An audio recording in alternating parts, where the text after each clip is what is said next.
خوشنود کرنا زیادہ آسان ہے۔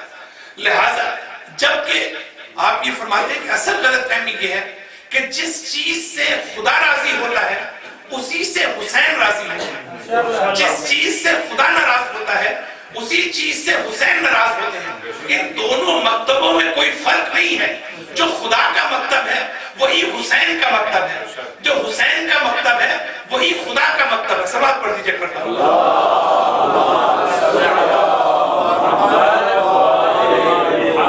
لہٰذا عزیزان محترم، یہ بہت فل ریسرچ کی بنیاد پر میں یہ کہنا چاہتا ہوں، ہمیں یہ دیکھنا ہے کہ ہم سے کس چیز کا قبر میں سوال ہوا۔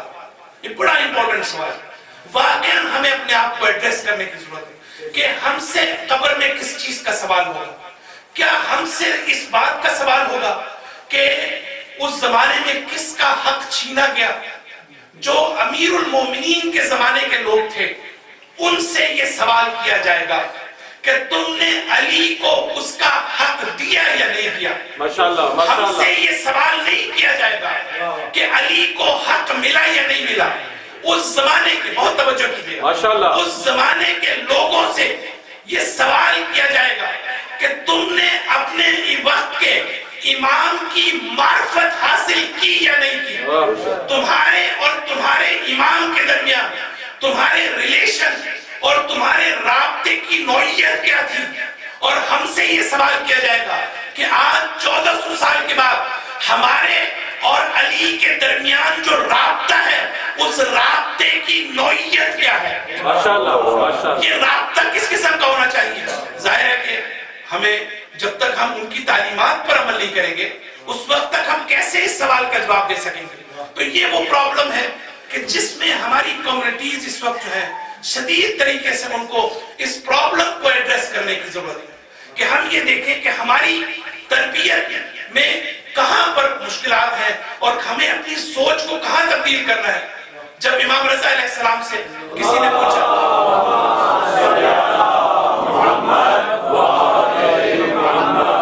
آپ فرماتے ہیں لو علم الناس، اگر لوگ جان لیں کہ محاسن کلامنا، اگر لوگوں کو ہمارے کلام کی خوبیوں کا پتہ چلے، اگر لوگوں کو ہماری تعلیمات کے حسن و جمال کا پتہ چل جائے، دیکھتے خوبصورت حدیث ہے کہ اگر لوگوں کو پتہ چل جائے کہ ہماری تعلیمات کا حسن و جمال کیا ہے، لَأَتَّبَعُونَا، تو وہ ہماری اتباع کرنے لگ جائیں گے، تو وہ ہماری اطاعت کرنے لگ جائیں گے۔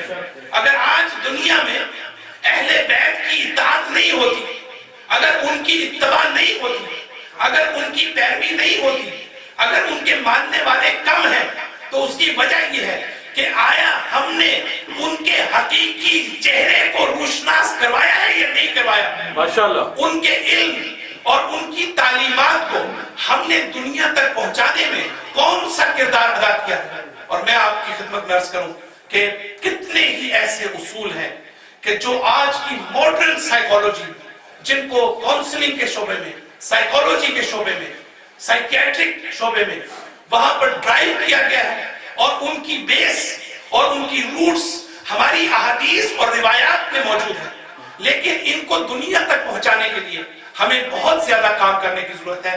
اگر دنیا کو ہمارے کلام کا حسن و جمال معلوم ہو جائے تو وہ ہماری اتباع کرنے لگ جائیں گے۔ تو ایک شخص نے امام علیہ السلام سے یہ پوچھا، ہمارے 8ویں امام سے، دیکھیے یہ واقعہ، کہ پوچھا کہ مولا یہ بتائیے کہ مولا آپ میرے لیے دعا کیجئے گا۔ امام علیہ السلام فرماتے ہیں کہ میں تمہارے لیے دعا کروں گا، تم یہ کیسے سمجھتے ہو کہ میں تمہارے لیے دعا نہیں کروں گا؟ کیا تم یہ خیال کرتے ہو کہ میں تمہارے لیے دعا نہیں کروں گا؟ تو اس جو قریبی ساتھی تھا امام کا کہا کہ نہیں مولا، میں جانتا ہوں کہ آپ میرے لیے دعا کریں گے، میرے اہل خانہ کے لیے دعا کریں گے۔ تو کہا کہ تمہیں یہ کس طرح پتا کہ میں تمہارے لیے دعا کروں؟ بہت توجہ کیجیے گا، کس طرح پتا کہ میں تمہارے لیے دعا کروں گا؟ کہا کہ مولا آپ ہی کہتے ہیں کہ آپ اپنے چاہنے والوں، اپنے ماننے والوں، اپنے سے محبت کرنے والوں اور اپنے شیعوں کے لیے آپ دعا کرتے ہیں، اور میں آپ کا شیعہ ہوں میں آپ کا ماننے والا ہوں, میں آپ کا چاہنے والا ہوں, لہٰذا آپ میرے لیے دعا کریں. اب امام کیا جواب دیں؟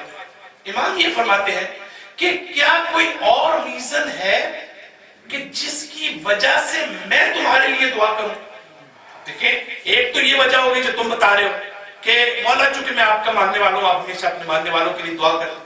امام کہتے ہیں کوئی اور بھی وجہ ہے کہ میں تمہارے لیے دعا کروں؟ اس نے بہت سوچا, کہا نہیں مولا مجھے نہیں سمجھ آتی. کہا کہ اگر تم اپنے دل کی گہرائی میں جھانک کر دیکھو, اور توجہ کیجئے گا, اگر تم اپنی ذات میں اتر کر دیکھو, اپنے دل کی گہرائی میں جھانک کر دیکھو, تو وہاں پر جو ہمارا مقام تمہارے دل میں موجود ہے, یاد رکھو کہ وہی تمہارا مقام ہمارے دل میں موجود ہے. ایک وہ ہے کہ جو سلوات پڑھ دیجئے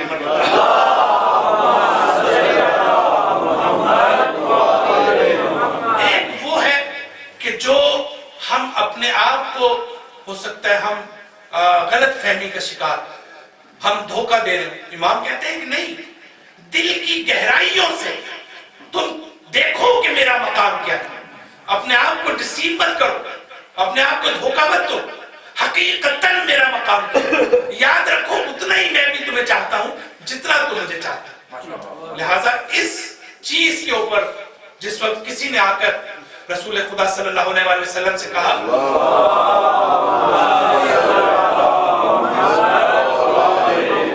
مولا حقیقت کا کیسے پتہ چلے, دیکھیں سوال کتنا زبردست ہے کہ مولا حق کو جاننا چاہتا ہوں, حقیقت کو جاننا چاہتا ہوں, حقیقت کا کیسے پتہ چلتا؟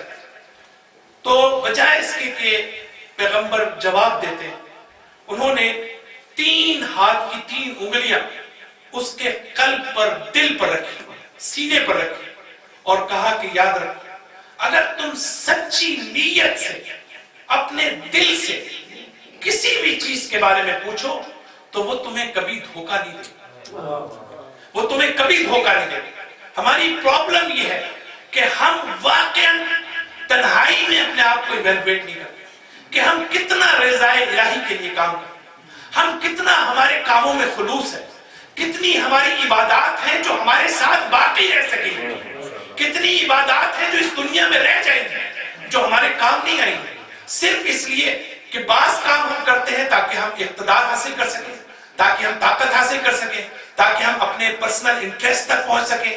لہٰذا جب قرآن کی یہ آیت نازل ہوئی جو جناب سیدہ اور امیر المومنین کی شان میں آیت ہے کہ انما نطعمکم لوجہ اللہ ہے, کہ ہم, آپ دیکھیں 3 دن روزہ رکھا, کسی دن مسکین آیا, کسی دن اسیر آیا, اور کسی دن جو ہے وہ غریب فقیر آیا, تینوں دن آپ نے جو کچھ تھا اس کو دے دیا. انما نطعمکم لوجہ اللہ, ہم جو کچھ بھی دیتے ہیں اللہ کے راستے میں وہ صرف اور صرف اللہ کی خاطر دیتے ہیں. لا نرید منکم جزاء, ہم تم سے کوئی ریوارڈ نہیں مانگتے, ہم تم سے کوئی اجرت نہیں مانگتے, ہم تم سے کوئی جزا نہیں مانگتے. وَلَا نُرِيدُ مِنْكُمْ جَزَاءً وَلَا شُكُورًا, ہم تم سے شکریہ کے طلبگار ہیں. اب آپ دیکھیں کہ اگر میں آپ کے لیے کوئی کام کروں تو پہلی چیز ہوگی کہ میری خواہش ہوگی کہ میں نے اپنی گفتگو ختم کر دی, آخری نقطہ توجہ چاہوں گا کہ آپ یہ دیکھیے کہ میں آپ کے لیے کوئی کام کرتا ہوں تو میں یہ سوچوں گا کہ آپ مجھے اس کا ریوارڈ دیں, آپ اس کے لیے آپ کا پوزیٹیو رسپانس ہونا چاہیے, لہٰذا میں اس کا. لیکن کبھی کبھی اگر میرا لیول ہائی ہے, اگر میرا لیول ہائر لیول ہے تو پھر میں آپ کے لیے کوئی کام کرتا ہوں اور یہ طلب میں نہیں خواہش رکھتا کہ آپ بھی میرے لیے کچھ مدد کریں. لیکن ایک چیز میرے دل میں ہو سکتی کہ ٹھیک ہے کہ آپ میں نے آپ پر احسان کیا, میں نے آپ کی مدد کی, آپ ٹھیک ہے میری مدد نہ کریں, مشکل وقت میں میں آپ کے کام آیا, لیکن ٹھیک ہے آپ میرے کام نہ آئے, لیکن میں اتنا ضرور سوچوں گا کہ کم سے کم اپنے دل میں میرے شکر گزار ہوں, میرے دل میں تو کم سے کم آپ شکر ہوں. یہ ہستیاں وہ ہیں جو یہ کہتی ہیں کہ نہ تمہاری اجرت ہمیں چاہیے اور نہ ہمیں یہ چاہیے کہ تم دل سے بھی ہمارے شکر گزار, اس لیے کہ ہم صرف اللہ کے لیے کرتے ہیں, ہم نے اجر لینا ہے تو اللہ کی ذات سے لینا ہے. یہ وہ اصول ہے کہ جو ہم اپنی ذات پر اداس، آج ہماری پریشانیوں میں ایک پریشانی، ہماری مصیبتوں میں ایک پریشانی. کاؤنسلنگ کے لیے مختلف فیملیز ہمارے پاس آتے ہیں جن کی پرابلمز ہیں، میاں بیوی میں لڑائی ہے، فیملیز میں لڑائی ہے، کاؤنسلنگ کی ضرورت پڑتی ہے.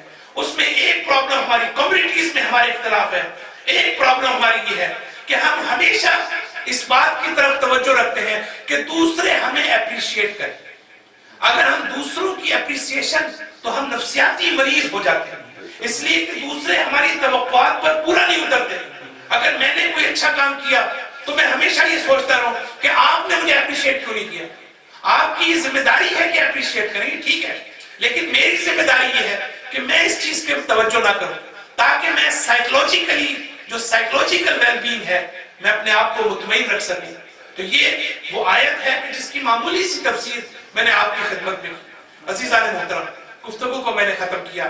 ہمارے لیے صرف میں دوبارہ صرف تذکر کے لیے ہمیں ضروری ہے کہ ہم اپنے اندر کے باعث کو، امام علیہ السلام کی روایت پڑھ رہا ہوں کہ جو شخص اپنے اندرونی باعث کو، اللہ تعالیٰ نے باعث کس کو کہتے ہیں؟ نصیحت کرنے والے، ناصح، جس کو ایڈمونیشر کہتے ہیں. ایک وہ ہے کہ جو انسان کے اندر موجود ہے، ایک وہ ہے جو انسان کی فطرت میں موجود ہے، اور ایک وہ ہے جو باہر موجود ہے، جو نبی کی صورت میں، جو امام کی صورت میں موجود ہے، جو انبیاء کی صورت میں موجود ہے، جو ائمہ کی صورت میں موجود ہے. امام علیہ السلام فرماتے ہیں کہ جب تک تمہارا اندر کا نصیحت کرنے والا بیدار نہ ہو، کوئی نصیحت کرنے والا جو باہر موجود ہے وہ تمہیں نصیحت نہیں کر سکتا، وہ تمہاری تربیت نہیں کر سکتا.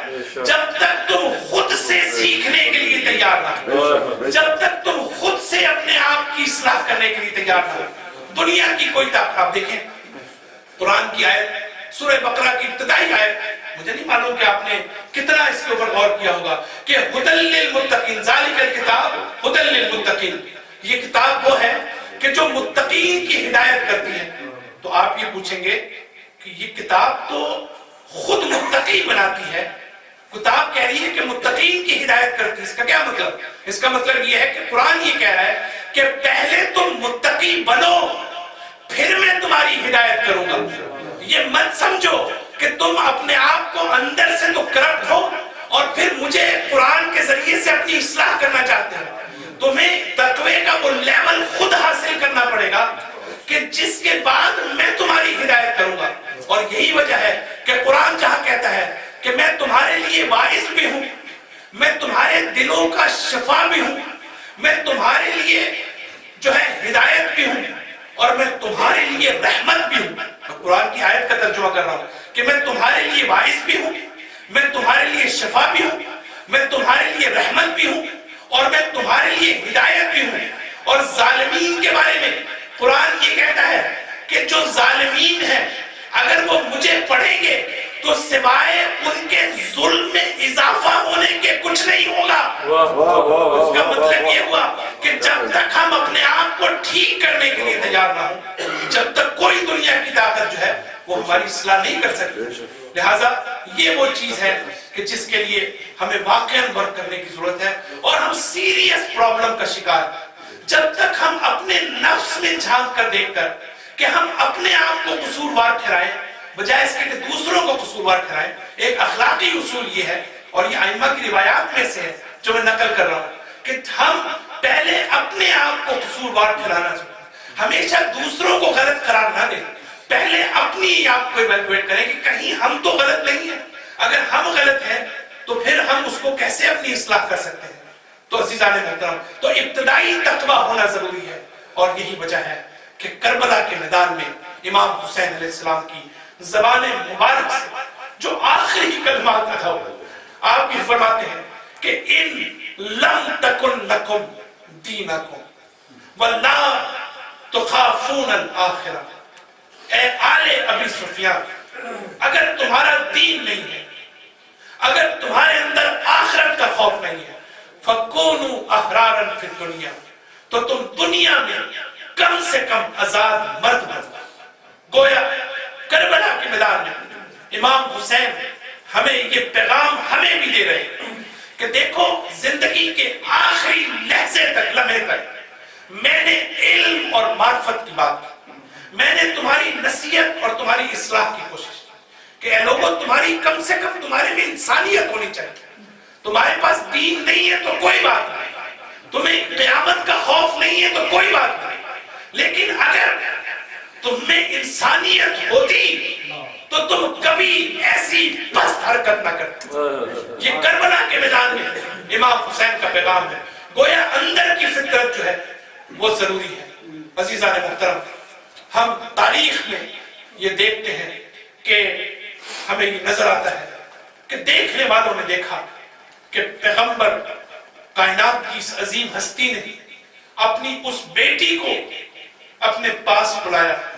کون سی بیٹی کہ جس کے بارے میں روایت کے الفاظ یہ ہیں کہ جب رسول سفر پر جاتے تھے تو سب سے آخر میں جس گھر میں جاتے تھے اپنی بیٹی فاطمہ سے رخصت حاصل خدا حافظی کرتے تھے، اور جب سفر سے آتے تھے تو اس بیٹی کے گھر سب سے پہلے جاتے تھے. یہ وہ بیٹی کہ جب داخل ہوتی تھی کمرے میں تو رسول اپنی بیٹی کے استقبال کے لیے کھڑے ہو جاتے ہیں.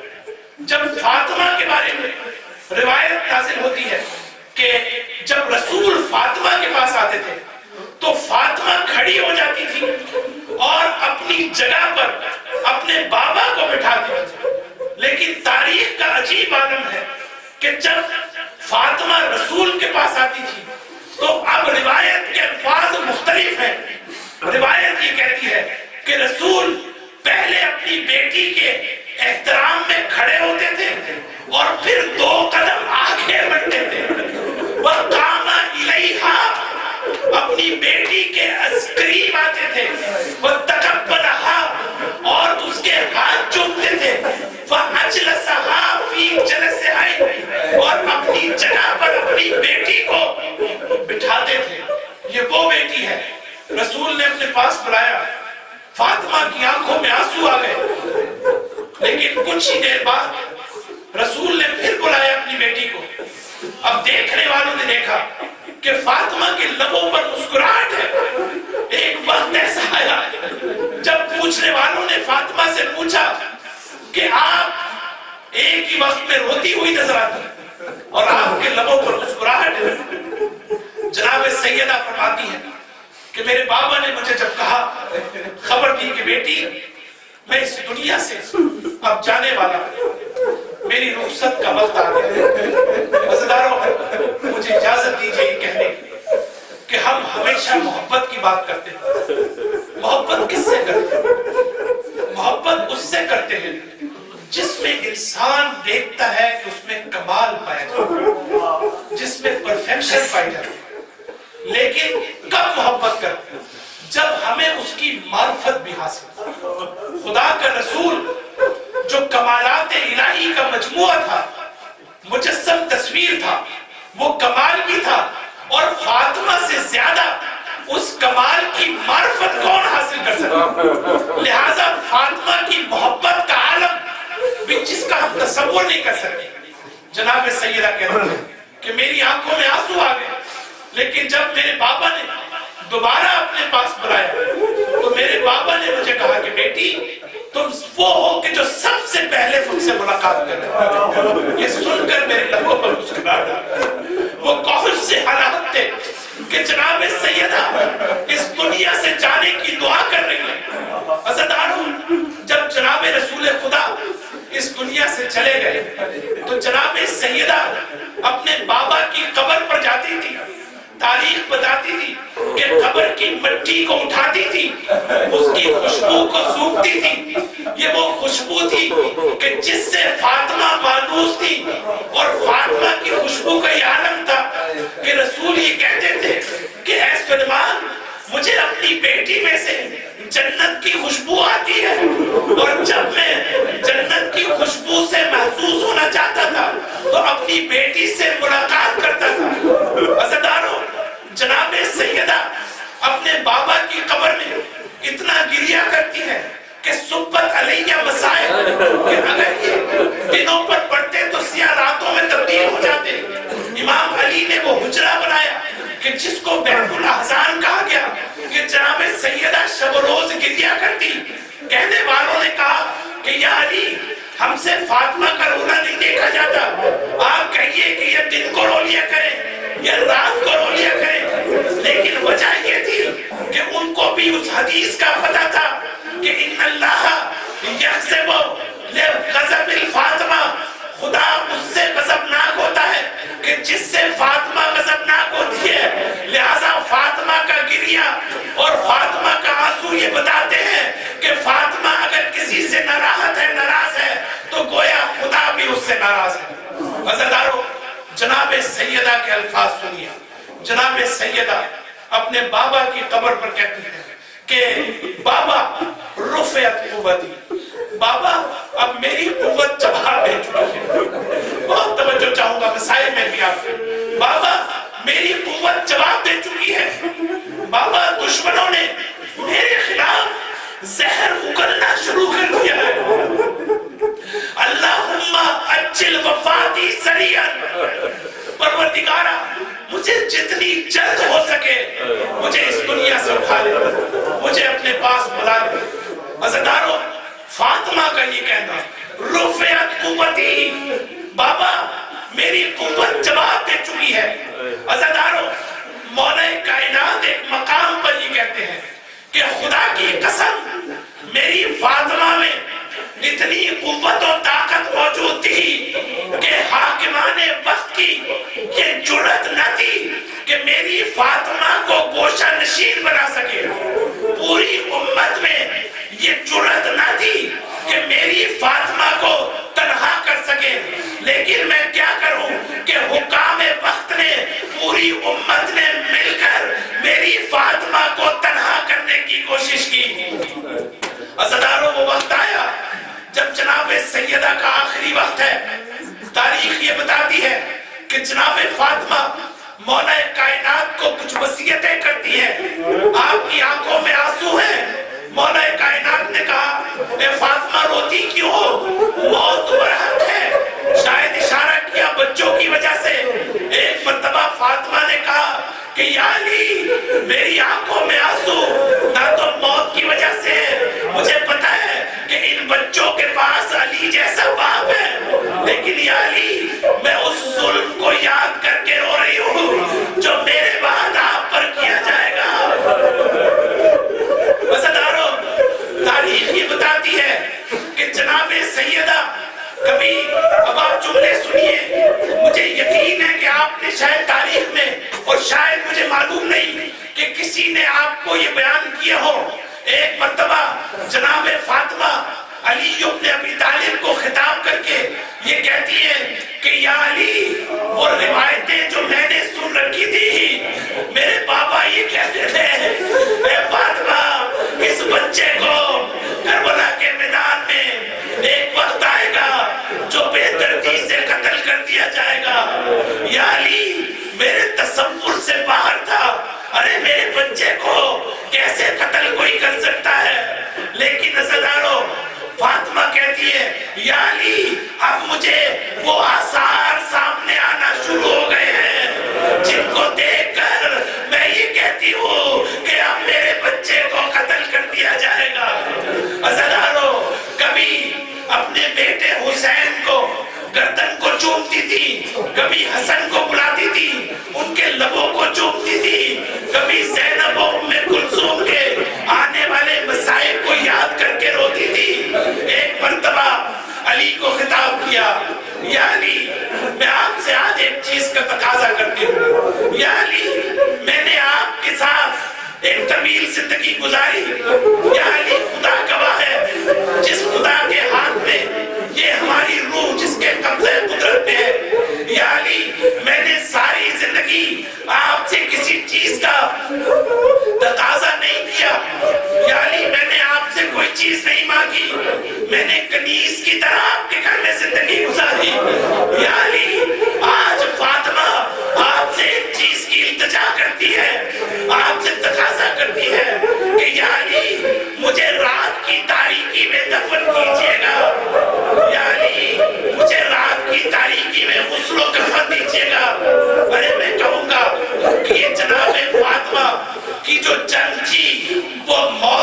گئی تھی وہ قیامت تک تھی. آپ نے تاریخ کے ماتھے پر یہ سوالیہ نشان لگا دیا کہ آنے والی تاریخ میں لوگ پوچھیں گے تو ضرور ارے رسول کی بیٹی اس کو رات کی تاریکی میں دفن کیوں کیا گیا؟ ارے رسول کی بیٹی جس کی قبر کا نام و نشان نہیں ہے. اس کے بعد جناب فاطمہ نے ایک مرتبہ علی ابن ابی طالب کو خطاب کیا کہ یا علی جب مجھے دفنا دیجئے گا، جب میرے قبر کی مٹی برابر کر دیجئے گا تو یا علی یہ وہ وقت ہوگا جب میرے پاس سے جائیے گا نہیں، یعنی کچھ دیر کے لیے میرے پاس بیٹھ جائیے گا، مجھے پولیس و غمخوار کی ضرورت ہوگی، یا علی کچھ دیر کے لیے ٹھہریے گا. عزیزانو آخر وہ وقت بھی آیا جب فاطمہ اس دنیا سے چلی گئی. علی نے فاطمہ کی وصیت کو پورا کرنا تھا، قبر کی مٹی کو برابر کیا. اب علی نے درد دل کرنا تھا. وہ علی کی جو کمیل کو کہتے تھے اے کمیل مجھے وہ لوگ نہیں ملتے جنہیں میں اپنے سینے کا علم منتقل کر سکوں. وہ علی اپنے درد کو بیان کرنے کے لیے ایک مرتبہ روضہ رسول کی طرف رخ کرتے ہیں. یا رسول اللہ جو امانت آپ نے ہمیں دی تھی، یا رسول اللہ وہ امانت مجھ سے واپس لے لی گئی ہے. یا رسول اللہ آپ کی بیٹی آپ کے پاس آ رہی ہے، 97 کا ابنت ہے. یا رسول اللہ یہ بیٹی آپ کو بتائے گی کہ اس پر کیا ظلم کیے گئے. ہزاروں یہ جملہ سنیے گا. ایک مرتبہ علی ابن ابی طالب عجیب طرح سے رسول کو پکارتے ہیں کہ یا رسول اللہ یہ بیٹی آپ کی، یہ میری فاطمہ، اس کے صبر و بردباری کا یہ عالم ہے کہ یا رسول اللہ شاید یہ اپنے اوپر ہونے والے ظلم خود اپنے آپ کو نہ بتائے، لیکن یا رسول اللہ آپ فاطمہ سے خود پوچھئے گا. یا رسول اللہ جب تک آپ فاطمہ سے خود نہیں پوچھیں گے اس وقت تک فاطمہ کبھی اپنے اوپر ہونے والے ظلم و ستم کو بیان نہیں کرے گی. اللہ لعنت اللہ علی قوم الظالمین سيعلم الذين ظلموا أي منقلب ينقلبون. اللهم اغفر للمؤمنين والمؤمنات والمسلمين والمسلمات الأحياء بينهم والأموات تابع بيننا وبينهم بالخيرات إنك مجيب الدعوات إنك على كل شيء قدير. جناب تجمل حسین حسینی صاحب نے نیاز کا اہتمام کیا ہے.